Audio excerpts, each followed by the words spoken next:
누가복음 18장 15절에서 17절까지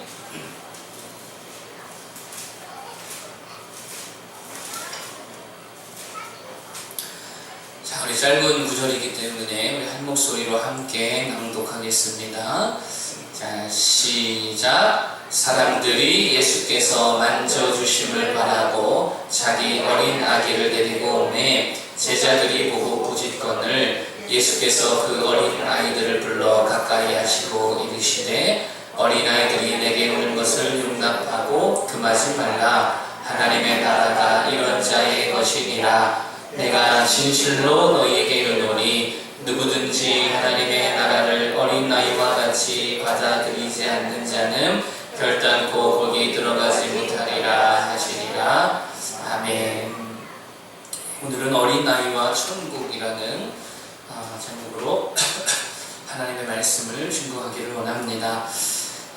홈의 실동에 가면은요, 여러분들도 아마 잘 아시겠지만 감자탕 집이 있어요. 이름을 말씀드리기가 좀 그래서 감자탕 집이 있는데요. 거기 식당 안에는 꽤나 넓은, 저기 뒤에 유아실에 한 10배 정도 될까요? 그 이상 될 수도 있을 것 같은데, 하여튼 꽤나 넓은 아이들의 놀이터가 그 식당 안에 구비되어 있어요. 실내 놀이터가. 그래서 저와 이제 우리 식구들도 종종 그 식당을 이용하곤 하거든요. 그런데 어느 날 문득 이런 생각이 드는 거예요. 야, 과연 이 놀이터는 아이들을 위한 것일까? 어른들을 위한 것일까? 여러분 어떻게 생각하세요? 아이들을 위한 걸까요? 어른들을 위한 걸까요? 어떻게 생각하세요? 유아실이 있는데 아이들을 위한 거예요? 어른들을 위한 거예요? 그죠, 둘 다죠. 네. 저는 이 질문에 생각하다가 그다지 어렵지 않게 답을 내렸어요. 사실 아이들을 위한 것 같아 보이지만 사실은 어른들을 위한 것이다 라고 하는 거죠. 조금이나마 식사할 때에 조금 편하게 식사하고 싶은 어른들의 욕구를 충족시켜주는 수단이지 않을까. 물론 아이들을 위한 부분도 있지만요, 그런 생각을 하게 됩니다. 어른들을 위한 그런 것도 참 많이 있지요. 이렇듯 어느 시대, 어느 나라, 또 어느 사회든지 항상 중심은 어른이에요. 그럴 수밖에 또 없지요. 이것을 부정할 수 없습니다. 어른 중심 사회, 또 어른 중심의 모임, 또 어른들이 함께하는 어른들의 행사에 정말 아이들의 자리는 그렇게 많지가 않아요. 옛날 약장수들이 저는 실제로 약장수들이 많이 보진 않았지만 TV나 이렇게 개그 프로그램에서 이제 약장수들을 이렇게 흉내낸 것들을 보면 레퍼토리 중에 단골 멘트가 하나 있어요. 그게 뭐예요? 애들인가? 이렇게 잘하시네요. 여러분, 우리들도 예외는 아니죠. 우리가 종종 이제 예배 시간 끝나고 탁구를 치게 되는데, 탁구 치다가 애들은 어떻게 돼요? 야, 저로 가. 공 뻥 차주잖아요. 그렇죠? 저도 고등학교 때, 여러분 고등학교, 중학교 3살밖에 차이 안 나는데도 불구하고 종종 중학생들이 와서 놀다가 형들이 노는데 중학생들이 노는 공이 오면은 뻥 차가지고요, 담장을 넘겨요. 공차대로 멀리 가라고 애들은 가라는 거죠. 그러니까 이런 어떤 아이들에 대한 그런 홀대 의식이 우리들에게 참 너무 일반화되어 있다라고 하는 것입니다. 예배도 사실 어른 중심이죠. 어른 중심이고 아이들은 항상 뒷전이고, 그래서 유아 교사나 또 유치부 전도사님들은 사실 이게 사역자라기보다는 아이들을 그냥 뒷바라지 해주는 그런 봉사자인 경우들도 많이 있지요. 하여튼 요새는 좀 나아졌지만 화장실 시설도 어른 중심이에요. 어느 날 화질을 데리고 화장실을 갔는데 변기가 너무 높아가지고 이걸 시야를 할 수가 없는 거예요. 그래서 이제 자변기도 지금 앉혀서 보기도 하지만 참 변기가 좀 높다라는 생각을 해본 적이 있습니다. 식당에 아이들 많이 데리고 가면 저희 아이들이 이제 넷이잖아요. 종종 셋, 넷을 데리고 가면 식당에서 들어갈 때부터 표정이 안 좋아요. 그 아이들 너무 이렇게 지저분해지기 뻔하니까 종업원들이 별로 좋아하지 않는 내색을 이렇게 보게 됩니다. 어떤 식당은 아예 아이들 수저와 포크조차 준비되어 있지 않은 것도 꽤 있어요. 뭐 애들은 식당에 오지 말라는 것도 아닐 텐데 그런 일들이 일어나게 됩니다. 여러분 노키즈존 이라고 들어보셨나요? 노키즈존 카페나 뭐 노키즈존 식당, 무슨 말이냐면 여기는 애들을 올 수 없다는 거예요. 물론 조금 진상을 부리는 아이들 엄마들이 원인이 된 이유도 있겠지만 그렇게 좀 아이들이 홀대받는 것은 뭐 어느 시대나 마찬가지인 것 같습니다. 그럼 지금도 이런데, 요즘 시대도 이런데 2000년 전에 조금 비약을 하면 2명 낳으면 하나 죽는 그런 고대 사회에서 아이들은 언제나 무시당했다는 거예요. 지금이야 아이들의 인권이 존중받지만 고대 사회에서 아이들과 여자는 여러분 그들의 생명 결코 그렇게 남자들만큼 존중받지 못했던 시대가 바로 고대 사회이다라고 하는 것이죠. 여러분 성경에도 구약 성경에 보면 아이들을 우상의 제물로 바친다라고 하는 이런 이방의 종교들이 있었다 그러잖아요. 아이들은 어떻게 그 우상의 신전의 제물로 바칠 수가 있느냐는 거죠. 또 전쟁이 나서 성이 확 포위가 돼가지고 먹을 게 떨어지고 막 이렇게 가난해지고 이렇게 굶주리게 되면 성경에 보니까 오늘은 내 자식, 내일은 네 자식을 잡아먹자, 이런 일들도 일어났다는 거예요. 여러분 그리고 사람 숫자를 셀 때 아이들과 여자는 셌어요? 안 셌어요? 안 셌어요. 여러분 이게 무슨 말이에요? 사람으로 온전한 사람으로 그 가치를 인정받지 못했다는 거 하는 거예요. 사람 취급하지 않고 그들을 재산 내지는 물건 혹은 뭐 진적 정도로 여겼다라는 거예요. 계급으로 치면 여자와 아이는 항상 가장 하위 계급에 속했다라는 거예요. 특별히 아이들은 가장 낮은 신분에 속했다라고 하는 거예요. 그러니 그런 의식과 그런 사회 구조 속에서 예수님께 나아오는 이 어린 아이들에 대한 제자들의 이 꾸짖음과 홀대와 내쫓음, 사실 그 사회 속에는 너무나도 당연한 것이었을 것입니다. 그런데 그런 사회적 풍토 속에서 그때의 예수님은 자신에게 오는 이 어린 아기들을 용납하고 금하지 말라라고 말씀하셨어요. 사실 정중하게 말씀하신 것이 아니라 마가복음에 주님께서 노하셨다는 표현이 있거든요. 주님은 화를 내시는 거예요. 야, 뭐 하는 거야? 뭐 하는 짓거리야? 이러면서 주님은 화를 내시고 역정을 내면서 용납하고 금하지 말라고 아주 오히려 제자들을 꾸짖으신 장면이 바로 이 장면이다라고 하는 거예요. 여러분 당시 사람들의 눈에는 조금은 당황스러웠을 수 있는 모습이죠. 그저 귀찮기만 하고 시끄럽기만 한 존재들, 사람 숫자 셀 때 세지도 않는 그런 어떻게 보면 이런저런 질병에 오늘 내일 언제 죽을지 모르는 그 유약한 존재들, 그런 존재들에 대한 주님의 이런 애정과 관심과 사랑은 당시 꽤나 많은 사람들을 당혹하게 했을 것이다 라고 하는 거예요. 자, 그렇다면 우리는 이제 이런 생각을 해야만 합니다. 예수님은 도대체 왜 그러셨을까? 예수님은 왜 그러셨을까? 왜 예수님은 전할 말씀도 많으셨을 테고 해야 될 사역도 많으셨을 테고 고칠 병자도 많고 막 바쁘고 분주하셨을 텐데 그런 와중에서도 어찌 그들을 안으시고 그들을 축복하시고 그들을 기도해 주신 것일까? 용납하신 것일까? 라고 하는 이런 질문을 하게 됩니다. 여러분 이 대목에서 우리가 주의해야 할 것이 한 가지 있는데 그것은 먼저 이런 어떤 예수님께서 아이들을 영접하시고 용납한 이 사건을 가지고 우리는 어떤 인권이나 복지 차원으로 이걸 접근해서는 안 된다는 거예요. 그런 차원으로 접근해서는 안 되는 내용입니다. 무슨 말이냐면 우리 주님이 어린아이를 안으시고 용납하며 금하지 말라고 하신 것이 마치 아이들의 인권 때문에 또 그들을 향한 복지를 우리에게 가르치시기 위하여 행하신 것이라고 생각해서는 안 된다는 거예요. 주님 이렇게 했으니까 우리가 아동복지에 힘쓰고 아이들의 인권 잘 챙겨주자. 이건 물론 맞는 말인데요. 이렇게 성경을 적용하는 것은 성경의 본질이 아니라는 거예요. 인권과 복지 좋은 거죠. 그러나 이 자체는 복음은 아니라는 거예요. 또한 단지 어린 자들과 소외계층, 이렇게 소외계층과 어려운 자들을 우리가 좀 잘 용납해야 된다. 또 그들을 잘 섬겨야 된다라고 하니 단순한 의도로 행하셨다라고 보아서도 안 된다라고 하는 거죠. 그럼 만일 단순히 그냥 그들을 용납하는 것을 우리에게 요구하시기 위해서 이런 일을 행하셨다라고 한다면 우리는 이렇게 예배 드리면 안 되죠. 같이 예배 드리고 시끄럽든 막 난리가 나든 아이들 많고 그렇게 예배를 해야겠지요. 그런 의도가 아니라는 거예요. 여기에는 매우 복음적인 의도가 있음을 우리는 알아야 합니다.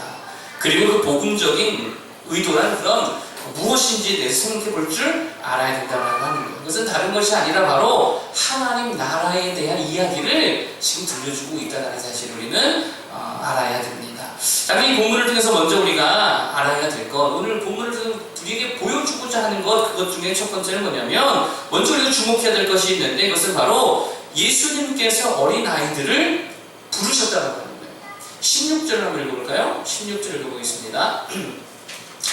자, 16절 시작. 예수께서 그 어린 아이들을 불러 가까이 하시고 이르시되, 자, 여기까지 읽어보겠습니다. 그 어린 아이들을 뭐 하셨다 그래요?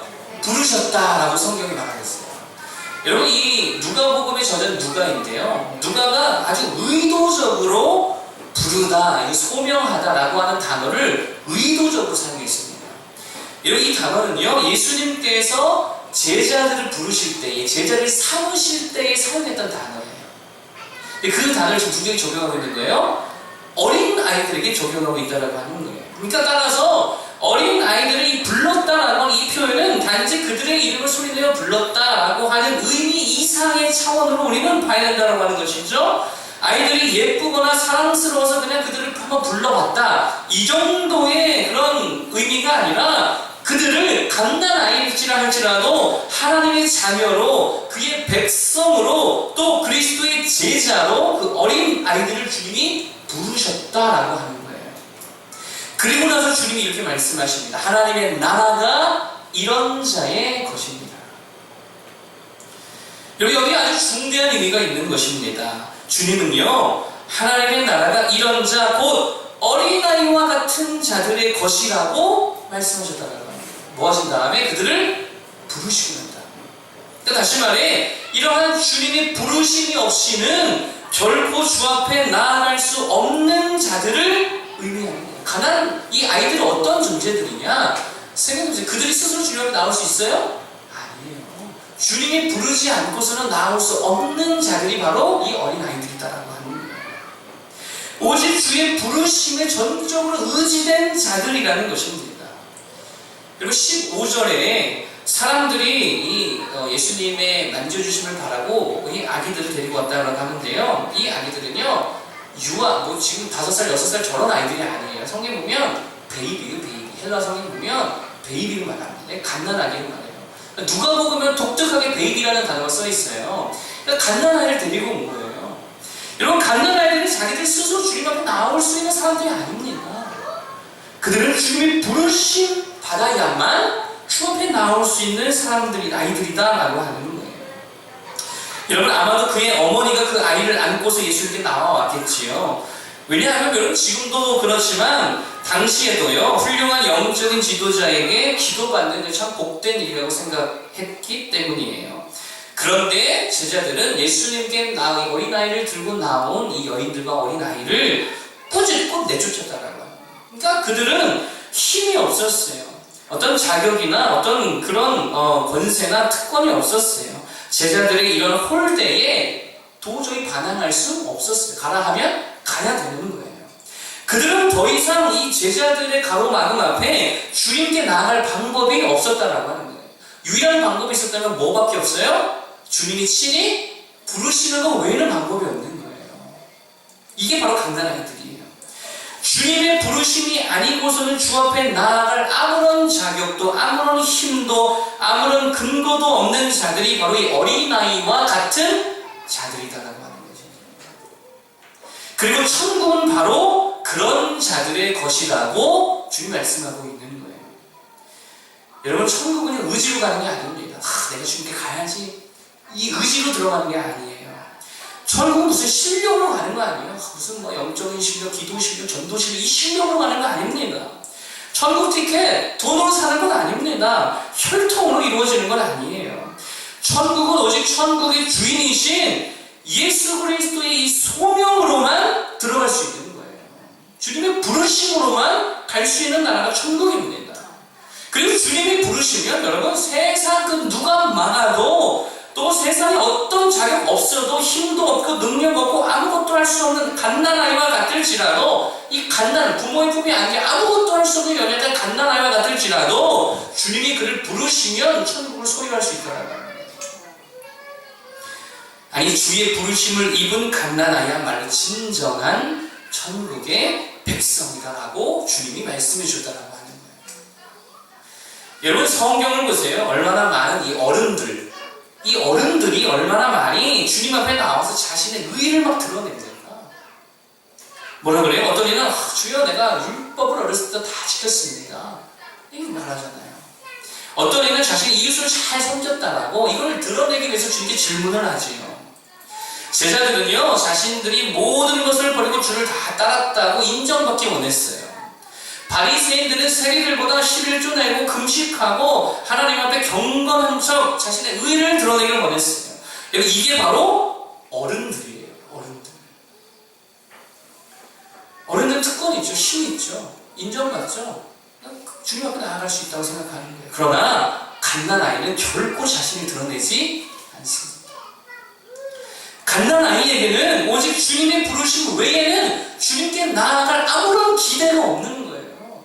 여러분 제자들이 내쫓는 상황에서 갓난아이가 어떻게 주님 앞에 갈 수 있겠어요? 그 유약한 아기 엄마들이 어떻게 주님께 나아갈 수 있겠어요? 주님의 부르심 말고는 방법이 없는 것입니다. 우리 모두가 그런 갓난아이 같은 자들 되기를 바랍니다. 주 앞에 나와서 주님 내가 주를 위해 무엇 했습니다. 주여 내가 귀신 내쫓았고요. 병 고쳤고요. 주님 내가 수많은 사람을 옳은 길로 인도했습니다. 내가 구제도 했습니다. 여러분 이렇게 말하는 어른이 되지 말고 그저 주여 나를 긍휼히 여기시고 나를 불러주소서. 주여 내게 응답해 주소서. 주여 나에게 말씀하여 주소서. 내 이름 좀 한번 불러주십시오. 주님 나 여기 있습니다. 주님 나 외면하시면 나 어떻게 주님 앞에 갈 수가 있겠나이까. 아무런 자격도 아무런 힘도 능력도 없는 나 주님이 나를 불러주시자면 내가 어떻게 주님 앞에 나아갈 수 있겠나이까. 이렇게 주의 은혜에 전적으로 호소하는 갓난아이와 같은 자들이 되어야 된다는 말입니다. 그런 자가 천국을 소유하는 줄 믿으시기를 바랍니다. 따라서 그런 자는 자기 자신을 자랑할 게 있어요 없어요? 자랑할 게 없어요. 오늘 이 갓난아이와 그의 어미가 자랑할 것이 뭐 있겠습니까? 주의 은혜 외에는 주의 십자가 외에는 나를 택하시고 나를 부르신 주님의 그 사랑 외에는 무엇을 자랑할 수 있겠냐는 거예요. 그런 갓난아이 같은 자들 되기를 간절히 소망합니다. 자, 두 번째 하나님 나라와 갓난아이에 대한 교훈을 말씀드리기를 원합니다. 첫 번째로 말씀드린 것은 주의 부르심을 의지하는 자들이 되자라는 거였다면 두 번째 제가 말씀드리고 싶은 것은 뭐냐면 이 갓난아이의 두 번째 중요한 특징이 있어요. 이게 뭐냐면 그들에게는 주님을 거절할 수 있는 그러한 힘이 전혀 없다는 거예요. 그들은 거부할 수 없는 연약한 존재였다는 거예요. 주님의 부르심 앞에 주님께서 너에게 와 했을 때 반항하거나 거부할 수 있는 능력이 전혀 없는 연약한 자들이었다는 거예요. 여러분 17절에서 우리 주님이 이렇게 말씀하시죠. 어린 아이와 같이 하나님 나라를 받아들이지 않는 자는 결단코 거기 들어가지 못하리라. 누가복음에서 이 어린아이는 5세 6세가 아니라 갓난아이라고 그랬잖아요. 여러분 생각해보세요. 갓난아이와 같이 하나님 나라를 받아들이지 않는 자는 결단코 거기 들어가지 못하리라 이렇게 말씀하셨단 말이에요. 여러분 여기서 재미있는 것은 이 갓난아이와 같이 하나님 나라를 받아들이지 않는 자라는 말씀이 이해가 선뜻 잘 안 됩니다. 생각해보세요. 갓 태어난 아기가 하나님의 나라를 받아들이거나 거부할 수가 있어요? 없어요. 아이들이 무슨 하나님의 나라를 받아들여요? 아니요. 근데 주님은 그렇게 말씀하고 있잖아요. 이 어린아이와 같이 갓난아이와 같이 하나님의 나라를 받아들이는 자가 천국에 갈 수 있어. 이게 무슨 말인지 잘 이해가 안 가죠. 그렇기 때문에 이 대목에서 매우 중대한 교훈을 우리는 발견할 수 있다는 거예요. 한마디로 우리가 이 갓난아이로부터 배우고 취해야 할 또 다른 아주 중요한 덕목이 있는데 그게 바로 뭐냐면 이 갓난아이는 결코 주님을 거부할 수 없다는 거예요. 거부할 수 없다는 거예요. 오늘 예수님은 제자들이 거절하여 돌려보낸 그 아이를 다시 부르십니다. 그 아이는 엄마의 품에서 아마 예수님의 품으로 임계되었을 거예요. 그렇죠? 중요한 것은 이 갓난 아이는 이제 예수님의 품을 거부할 수 없다는 거예요. 그 품 안에서 주님을 거부하고 박차고 나올 수가 없다는 거예요. 그는 너무 작고 너무 유약하고 너무 힘이 없습니다.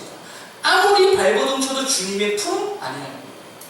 낯가림이 심해도 울어 제껴도 여전히 주님의 품에 앉아있는 거예요.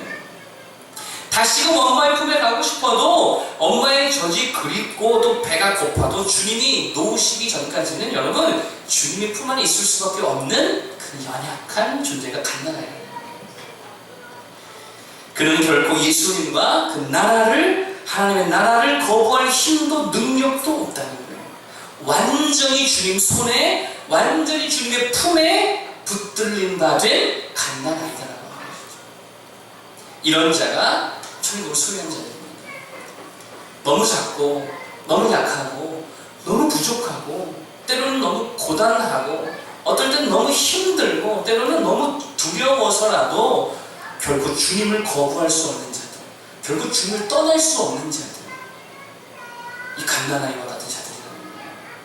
더럽고 치사해서 이제는 나 세상으로 돌아갈래? 아유 진짜 교회 얼마나 아유 더럽다 더러워 진짜 어떻게 교회 다니니까 어떻게 저 모양이냐? 아유 치사해 그 세상으로 돌아가려 해도 막상 가려고 하면 세상으로 나아갈 용기가 나지 않는.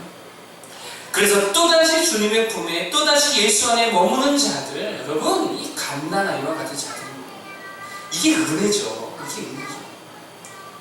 진짜 이제는 힘들고 막 상처받아서 더듬 못해 먹겠다고 하나님 앞에 하나님 나 정말 속상하고 주님 나 너무 섭섭해서요 이제는 나 하나님 없이 살겠습니다 라고 이제는 세상으로 돌아가기가 박차고 나왔는데 막상 갈 데가 없어서 다시 아버지 품으로 돌아갈 수밖에 없는 어린아이와 갓난아이 같은 거죠.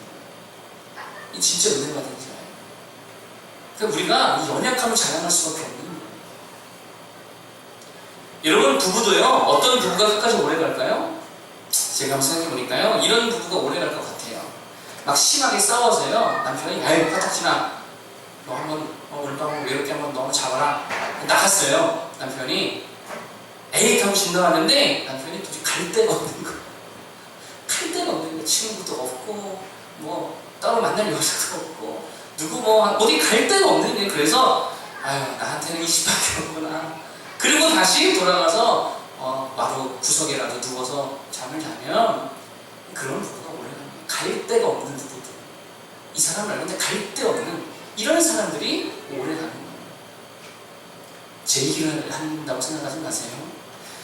여러분 무슨 말이냐면 울어도 주 품에서 울고 아파도 예수 붙들고 아파하고 분하고 억울해도 그저 주님께만 말하고 사나 죽으나 부요하나 가난하나 예수님 말고 나 아는 일 없어서 예수님 말고 나 도울 일 없어서 예수님 말고 나의 분통 들어줄 일 없어서 그저 일평생 주님 거부하지 못해 주 품에 머물러 있는 자, 여러분 이게 진짜 은혜 받은 사람이에요. 주님이 붙들고 있는 사람이라는 거예요. 여러분 우리 사랑해보세요. 여러분 금요일이나 수요일날 벗어날래야 이 예배 자리를 벗어날 수가 없는 거예요. 이게 갓난아이예요. 좋으나 싫으나 엄마 품에 안겨도 권사님들 집사님들 품에 안겨 좋으나 싫으나 이 자리에 있을 수밖에 없는 이 가난아이의 이 상태, 이게 바로 주님이 말씀하고자 하는 것입니다. 그런데요 조금만 커도 어떻게 돼요? 여러분 5살 6살만 돼도요 화장실 가겠다고 박차 나가고 입이 지겹다고 중간에 나가버리고 나간다는 거예요. 얼마나 쉽게 그 하나님 나라와 초청을 거부하는지 몰라요. 조금만 자라도 교회 가는 건 안 간다 그러죠. 수요일날 밑에 가서 예배 드릴래? TV 볼래? TV 본다 그러죠. 야 예수님이 좋아 산타가 좋아? 산타가 좋다 그래요. 데려다가 예배 시간에 앉혀놓으면 금방 나가고 친구들과 올려 놀려고만 하세요. 자기 발로 이 복을 걷어차고 자기 손으로 복음 거부하고 자기 마음으로 주를 떠나는 거예요. 갓난아이는 그렇지 않다는 거예요. 사랑하는 성도 여러분, 갓난아이와 같은 자들 되기를 바랍니다. 거부할래요? 거부할 수 없는 자들이 되기를 바랍니다. 예수님은 나의 친구 삼고 예수님은 나의 남편 삼고 예수님은 나의 어머니, 나의 형제, 나의 친구 삼고 예수님 나의 진정한 대통령 삼아, 선생님 삼아, 동반자 삼아, 사나 죽으나 건강하나 병약하나 배고프나 추우나 황사나 모든 비염 때문에 힘들든 주 안에서 주 품에 붙들린 갓난아이 같은 자들 되기를 간절히 바랍니다. 성령께서 우리의 심령 그렇게 주님 도저히 거부할 수 없는 가난한 심령으로 날마다 우리 붙들어 주시기를 간절히 소망합니다. 자, 이제 마지막으로 말씀드리길 원하는 것은요, 이제 예수님께서 어린 아기를 데리고 온 그 여인들을 꾸짖었던 제자들을 도리어 꾸짖으시는 대목을 통해서 우리가 마지막 한 가지 교훈을 얻을 수 있어요. 오늘 본문에는 나오지 않았지만 마가복음에 보면 아까 말씀드린 대로 예수님께서 제자들에게 노하셨다라고 하는 기록이 되어 있습니다. 그렇다면 예수님은 왜 제자들을 꾸짖으셨을까? 여기 뭔가 목적이 있다는 거죠. 여기에는 제자들에 대해서 이 제자도에 관한 어떤 교훈을 주기 위한 목적이 있다는 겁니다. 한마디로 어린아이를 영접하는 것과 예수님을 영접하는 것의 사이에 유사함이 있다라고 하는 것입니다. 예수님은 오늘 본문에서 이렇게 말씀하시죠. 어린 아이들이 내게 오는 것을 용납하고 금하지 말아라. 이게 엄하게 말씀하세요. 자, 그런데 누가복음 9장 48절에 보면 우리가 교동문에서도 읽었고 우리 장로님 기도에도 말씀하셨는데 이런 말씀이 있어요. 누구든지 내 이름으로 어린 아이 하나를 영접하면 곧 나를 영접하며. 이게 주님이 하신 말씀이에요. 어린 아이 하나를 영접하면 누구를 영접한 것이라고요? 예수님을 영접하는 거예요. 주님은 지금 어린 아이를 영접함과 자기 자신을 영접하는 것을 동일시하고 있다는 사실입니다. 그러니까 주님은 지금 제자들에게 무엇을 말씀하시고자 하는 거였냐면, 야, 너희가 이 어린 아이 하나를 영접하지도 못하면서 어찌하여 나를 영접하고 나의 제자가 되려 생각하느냐, 지금 이 말을 하고 계신 거예요. 왜냐하면 어린아이를 영접하는 것과 예수 그리스도를 영접하는 것이 매우 유사한 점이 있기 때문입니다. 말씀드린 대로 오늘 누가복음 18장에서 사람들이 데리고 온 아기는 여러분 갓난아기라 그랬어요. 그렇다면 이 갓난아기를 영접하는 것과 우리 주님을 영접하는 것에 유사점이 있다는 거예요. 그게 뭐냐면 바로 한마디로 말하면 자기 부인입니다. 자기 부인. 여러분 갓난아이를 영접하여 그를 돌보는 것에는 엄청난 희생과 헌신이 필요하죠. 그렇지 않아요? 때로는 물질이 필요하고 사랑과 애정과 엄청난 인내 없이는 사실상 불가능한 것이 바로 아이를 온전히 영접하여 돌보는 거예요. 자기 부인 없이는, 자기 포기 없이는 여러분 결코 어린 아이 하나를 온전히 영접할 수 없는 것입니다. 바로 이 점을 지적하고 있는 거예요. 갓난아이 하나를 영접하는 것도 여러분 시끄럽고 귀찮고 헌신하기 싫어서 하지 못하는 자들이 어찌 예수님을 영접하여 자기를 부인하고 자기 십자가를 주고 쫓을 수 있겠느냐고 묻고 있는 것입니다. 예수님의 제자가 된다는 것, 여러분 여기에 엄청난 자기 부인이 절대적으로 요구되는 것 아니겠어요? 자기 권리 포기해야죠. 예수님의 제자가 되려는 사람은 어떻게 자기 권리를 내쓰면서 예수님의 제자가 될 수 있겠습니까? 자기 시간, 물질, 자기가 좋아하는 것, 자기가 선호하던 것, 꿈과 비전 때로는 포기할 수 있어야 되는 거예요. 이런 희생과 헌신 없이 결코 우리는 그리스도 예수를 쫓아가는 삶을 살아갈 수 없다라고 하는 것입니다. 여러분 지금도요 남자들이 참 이 아이를 잘 못 보죠. 그렇죠? 남자 그래도 요즘에는 많이 있지만 아이를 잘 못 봐요. 한두 번이에 안아주고 5분, 10분 놀아주시고 5분, 10분도 사실 못 노는 것 같아요. 1, 2분 한 5분 놀아줄 수 있지만 아마 대부분의 아버지들은 아이와 단둘이 1시간, 2시간 있는 건 힘들어할 거예요. 내가 보니까요 갓난아기를 잘 보는 아빠들이 있어요. 두 부류가 있어요. 첫 번째는 백수 아빠. 날마다 집에 있으니까 아이를 잘 보죠. 두 번째 목회자 아빠. 목회자 아빠도 집에 있는 시간이 많으니까 아이를 잘 보잖아요. 여러분 이 두 부류 외에 대부분의 아버지들은요 어린아이를 잘 보지 못하세요.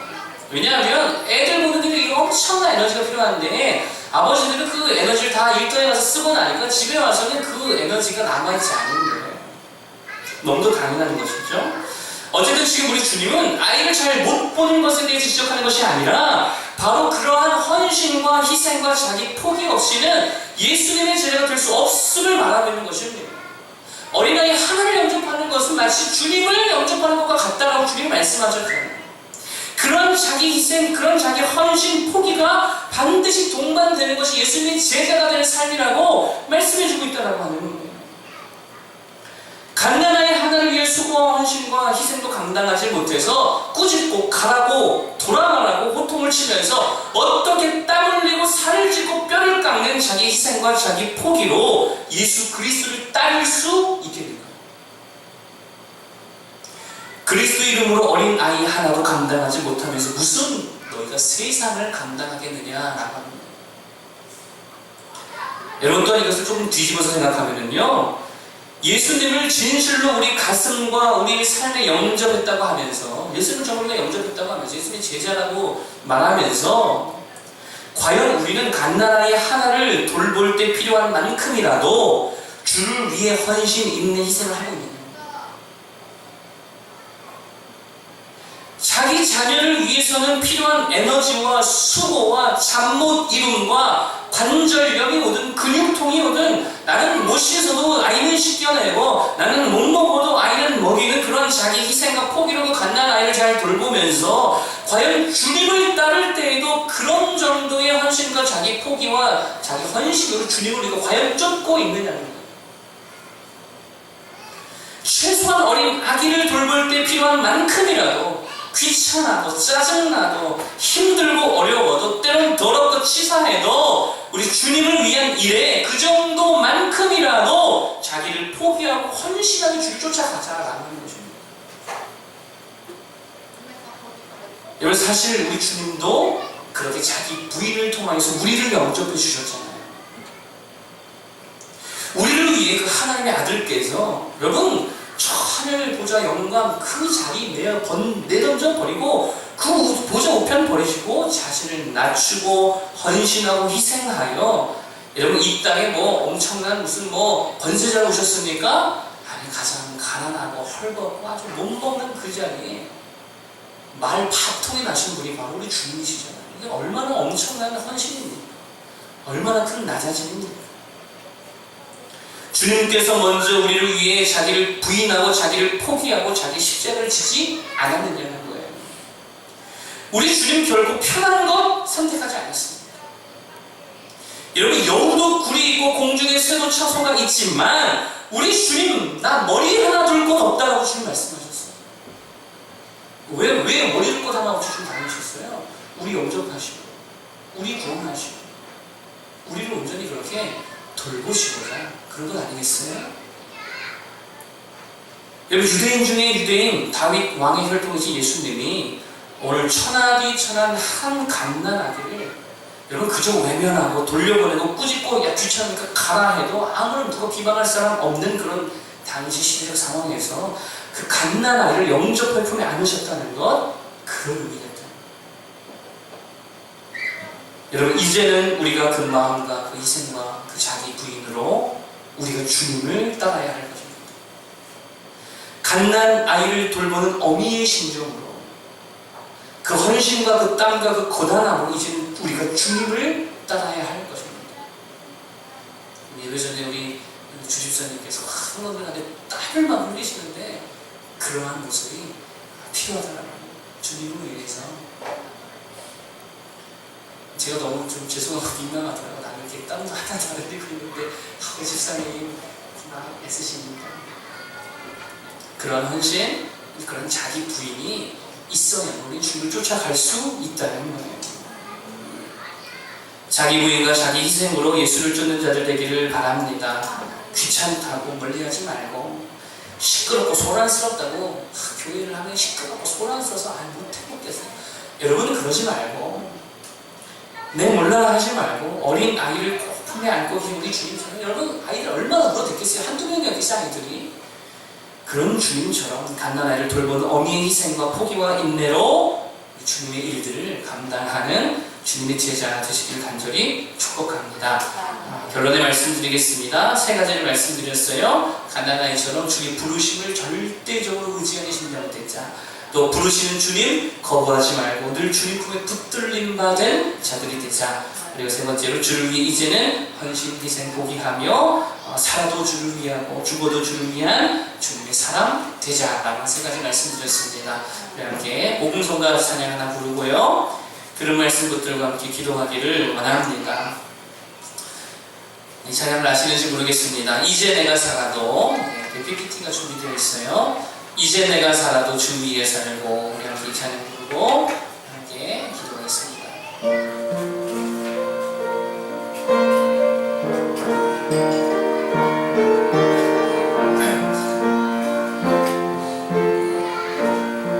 이제 내가 살아도 이제 내가 살아도 주 위에 살고 이제 내가 죽어도 주 위에 죽네. 하늘 영광 보여주며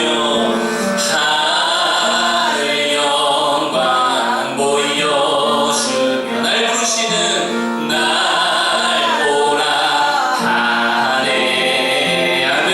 할렐루야 할렐루야 찬송하며 주께 감리. 처음부터 한번 고백하겠습니다. 이제 내가 살아도 이제 내가 살아 주 위에 살고 주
나를 부르시는 주님, 그 부르심에 하나님